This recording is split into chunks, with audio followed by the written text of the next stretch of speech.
তুমি দেখেছো এই হাত দ্বারা আমি খলিফা বেতের আঘাত করেছি ছেলের পিঠের মধ্যে, এই দৃশ্যটা তুমি দেখেছো?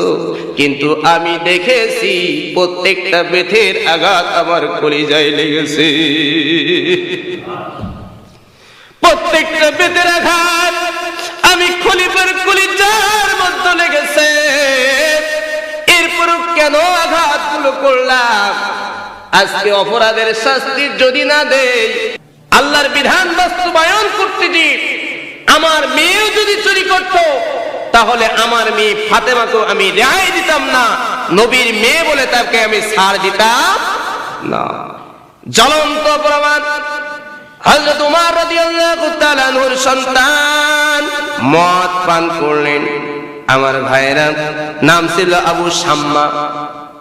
আবু শাম্মা যে সময় মদ পান করলো, শাম দেশে ছিল তখন সে, তাকে আবু উবাইদা ইবনে জাররাহ তখন গভর্নর ছিল। আবু শাম্মাকে আল্লাহর বিধান অনুযায়ী শাস্তি দিলেন, দেওয়ার পরে খবরটা পাঠায় দিলেন খলিফার কাছে। খলিফা ওমর রাদিয়াল্লাহু তাআলা আনহু ভাবলেন আমার ছেলে হওয়ার কারণে হয়তোবা তাকে শাস্তি কম দিতে পারে, এই জন্য গভর্নরকে বললেন আমার ছেলেকে মদিনায় পাঠিয়ে দাও। মদিনায় পাঠিয়ে দেওয়া হলো, অ্যারেস্ট করলো, বন্দি করে রাখলেন। এরপরে আল্লাহর বিধান অনুযায়ী মদ পান করার জন্য তাকে 80টা বেত্রাঘাত করার জন্য ঘোষণা দেওয়া হলো। কে কে আঘাত করবে, কে আঘাত করবে? অবশেষে উমর বললেন আমি আমার সন্তানকে নিজে হাতে আঘাত করব। এমনটা হতে পারে খলিফার সন্তান হওয়ার কারণে সাধারণ মানুষ আস্তে আস্তে আঘাত করতে পারে, ঠিক কিনা বলে? এবার উমর রাদিয়াল্লাহু তাআলা আনহু আঘাতের পর আঘাত করতে লাগলেন। কথিত আছে 60টার 80টার ভিতরে 7টা বেত্রাঘাত সময় করলেন।